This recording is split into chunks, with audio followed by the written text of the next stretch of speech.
La santé n'a pas de prix, la santé n'a pas de prix, c'est pour cela que nous vous recommandons l'eau potable Achille Aqua. Déjà à Kinshasa, tous les 24 communes, Achille Aqua, l'eau potable est là. Les abonnés de la chaîne YouTube Xile Botelwa, nous vous recommandons l'eau potable Maya Peto, Maya Kimia, Maya Bangelou. Senga Achille Aqua, partout où vous êtes, le numéro est là. Écrivez-nous, appelez-nous, contactez-nous. Nous sommes là et la livraison à domicile, ça s'est fait avec beaucoup de sécurité. Achille Aqua, Maya Kimia, Yapeto.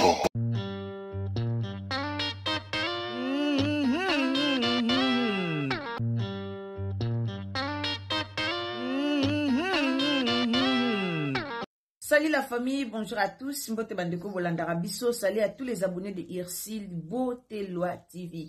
Bandero nanga likambo somo eza ya koyinda kaka bino mokonde boyebi, toyaka liboso na bino toujours soki likambo ebimi. Nga lobaka na yaka kaka liboso na bino soki problème eza nde bomonaka, toyaka vraiment liboso na bino pona koluka ko lobela. Tomoni biso nyonso Naomi Ngolela abalaki mobali na ye wabali wana eza papa bana na ye, papa mwana na ye uti kobota, tomonaki ndenge eleki. Alors tolali tolamuki toyo mona na réseaux sociaux, babibiseli biso ba photo. Oh Naomi Ngolela azalaki déjà marié. Oh mobali na ye akala. Oh boy. J'espère que tout le monde dans les réseaux sociaux a ebi lisolo ya Naomi Ngolela. Alors toro meka penza kozonga na affaire Naomi Ngolela poto kanga no mwa minoko ya bato ezoloba mingi na réseaux sociaux. Bandeko nanga, mwasi tu ana parcours na ye.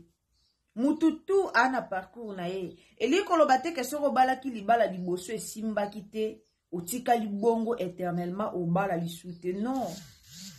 Eli koloba bongo te. Lelo pe na osepela to sola lokwa mikolo à propos ya likambo ya Naomi Ngolela. Na olinga to solo la penza lokwa mikolo. Na olinga to lobe la penza likambo ango ya Naomi Ngolela poto mettre fin nango na réseaux sociaux po toyoka mingi. Makelele ebima mingi. Batu baoloba ebele. Boloba ebele. Alors lelo photo expliquer bino eza nini, ebandaki ndenge nini, ekweyaki wapi, et salaki ndenge nini. Alors quand tolobaka, si c'est la première fois que vous visitez Irsil Botelwa TV, ou s'abonner, ou commenter, ou liker, ou partager. Partagez biso na Facebook, partagez biso na WhatsApp, et puis partagez biso na Messenger. Nzamba lola pambola bino, bato bolingara biso, bato bolandara biso, bato vraiment bolzala wana pona ko partager ba émission topé ba analyse na biso. Bobe na nga Irsil Botelwa TV ozara mwasi kitoko longola filtre, ngayo na longoli filtre. Na obaki na osala so émission na filtre te po bo déclarer bolobi lobi. Alors ngayo na liboso na bino naturellement belle. Mais ça Mama 2024 Gavker to yelibino solution. Pour na ba problème ya trompe, fibrome, myome, kyste, règle abondante. Gavker to zali na solution. Yo oyo kota ménopause atana 65 ans na Gavker oko simba mwana. Ebongo oyo etali si ekimayo kimobali etelemaka bien te awa yo kayango etelemi. Ebongo oyo etali loposo vergeture babengi nduta olingi okima suki pe mandefu ya pembe benga biso na lombango po awa tozali na solution moko durable. Ba produit na biso nyonso ezali 100% naturel pe esalemi na ba plante na ba industrie ya Angleterre pe Allemagne. Benga biso na numéro oyo plus 44 74 05 65 35 48. Gavker solution ya santé na yo. Salutations à ma maman chérie, maman Yvonne Princesse Allegria. Mes salutations ici kozali nzamba lola apambola yo nzambe asala yo bolamu mama ya motema boto. Madeleine Akeita de mon cœur, en tout cas mes salutations ici kozali merci na ba j'aime na yo, merci na ba cœur na yo, o otielaka toujours Ursile Botelwa TV. Nzamba lola apambola yo. Wana pe tomoni Christella de Dios esiko zali, nzamba lola pambola yo, boza tellement ebele, naloba toujours na koka kutanga bakombo na bino nyonso te. Bozalaka vraiment ebele. Alors merci beaucoup na bolingo obola kisara biso, bandeko bozo partageaka ba analyse na biso, bandeko bo commentaka, bandeko bo sabonaka, bandeko bo soutenaka biso vraiment. Nzambe amona bino. Nzambe amona bino po eza facilité ya soutenaka biso lolenge bo soutenaka biso. Likamba na omingolela na olukato lobelango po réseaux sociaux elingi ko salir ba réputation ya bato. Na o préféré to lobela likamba na omingolela po réseaux sociaux ezo salir ba réputation ya bato ebele. Na omingolela ka moko oto omona na omingolela. Moi sana zaki humilié na réseaux sociaux. Moi si wana azalaka humilié kaka awa na réseaux sociaux. La famille. Soki libala esimbite. Ba forçara nature te. Maman Marie-Jeanne Bolokwa ici kozali. Ba gros bisous maman. Ba forçaka nature te. Binonde na réseaux sociaux bokanisa lokwa so muto abali alongi nzambe na nzala, so muto abali alongi liwana nzala. Non. Nature ba força ango te. On se marie pour toute la vie, ce qui est simbi. Ce qui est simbi pété, toko divorcer na kimia. Non mingole la ba imilia awa na réseaux sociaux zalaka imilie mwana mwasi wana. Mobali abalaka ye. Moi mobali wana leka na réseaux sociaux nomi aboyaka na libala lobi azana besoin libala te. Moi mobali wana leka na réseaux sociaux tozalaka awa na bino. Moi mobali wana ya poto aleka na réseaux sociaux pona ko humilier na omingolela. Bande kona biso tosalaka musalo yo ba chroni mama. Combien de chroni mama baya na réseaux sociaux? Combien obaya na réseaux sociaux pour na ofinga na omingolela? Combien obaya na réseaux sociaux pour na koluka koloba na omingolela? E komeka mututu na omingolela boye abomi libala. Moi mobala na liboso bada ko beta et ce qui a bêtié beaucoup reconnaître yete. Réseaux sociaux to bossa na likampu mbala moko Bobimisi ba photo ya mobali wana ya Naomi Ngolela na mwasi na ya kala. Et a passé. Ils a passé. Mobali abala ki Naomi Ngolela basuka wapi baza divorcé. So yu mobali ana lobaki ebala ka nde bobimisa pe photo ya mobali wana na Naomi Ngolela. Totika akosalir ba réputation ya batu. Surtout mingi ya bato zoka na mitema. Ezara kitoko te. Totika kosali ba réputation ya bato zoka na mitema. Ea kitoko te. Ngolela zoka na motema.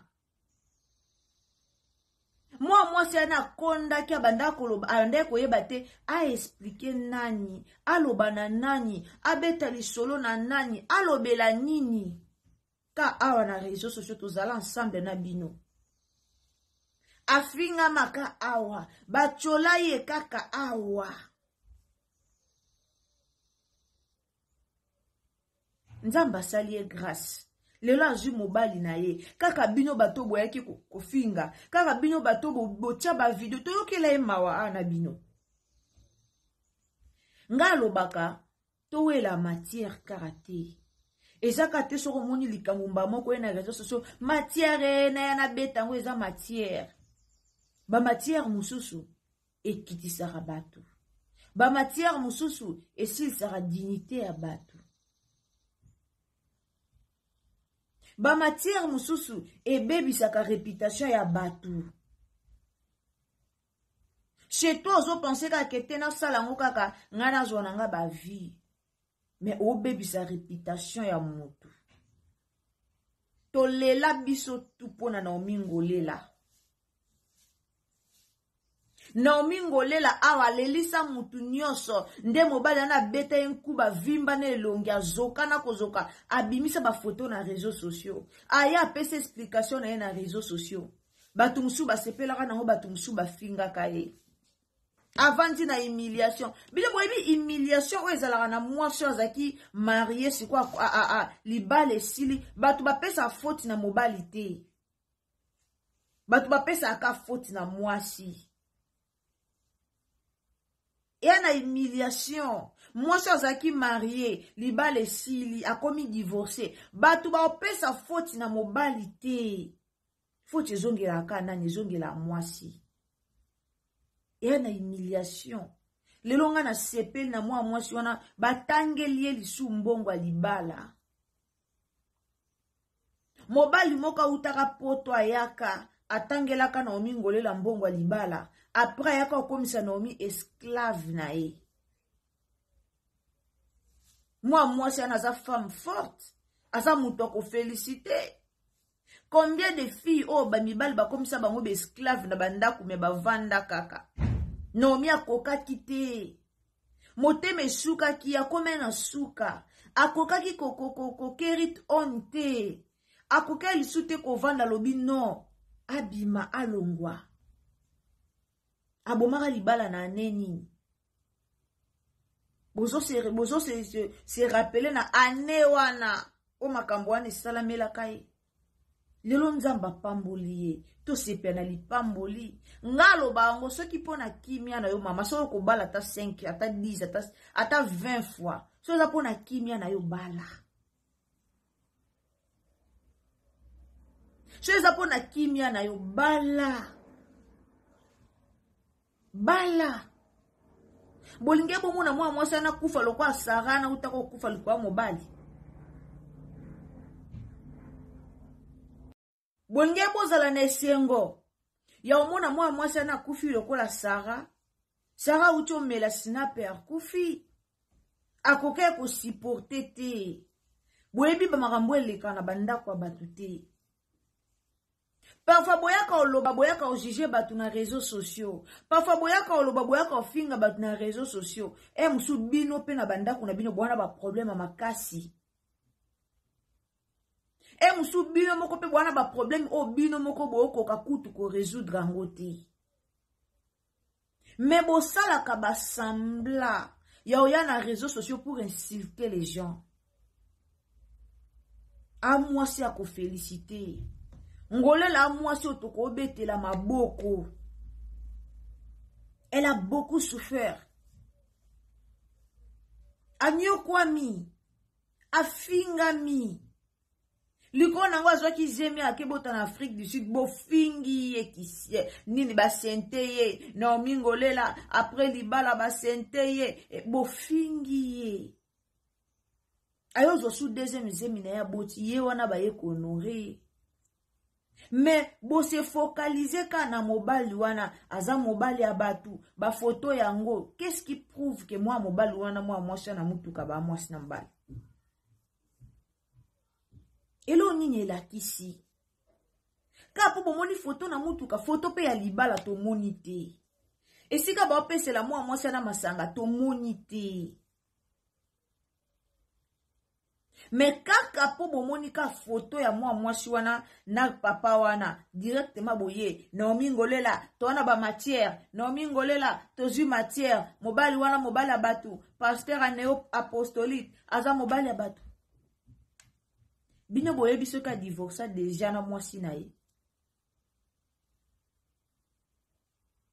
na mobali ya Naomi obomo na responsable akoki ko tromper Naomi te kaza na mwasi aza mobali ya batu a tromper Naomi po ya obala e non Naomi Ngolela na bomo na bokasi aza 20 ans to aza na 10 ans to 25 ans amukolo aza daya na bana aebelo nini osala aebi c'est quoi la vie avant de dana libala aebi libala eza nini. Parfois bino bokasalo kwa bino nde boyeba makambu koleka batu non Tona mamba Constant Mutamba abo beta kara bolo belate. Bozana na ba page na ba TikTok bozana ba twebele o bokolo belpe likamba Constant Mutamba pe boyoka ni partout. Na ba YouTube na bino bwana ba compte na bino bwana ba abonné belé. Mais likamba Constant Mutamba nande bandaki. Nande kenosila wana nde bolo belango te. Mais bozaka ka vie ya mutu, bozui vie ya ngole la botie na réseaux sociaux. Chose grave eza ke na bato balobaka liboso, bato bayokela ka mawatang libale kufaka. Bato bayokela ka mawatang mobala badaye ko beta ende tia bomaye. Bo sepela te muninga zui libala. Ezaka facile te na mwasi aza divorcé a bandela ko bala lisusu eza facile te.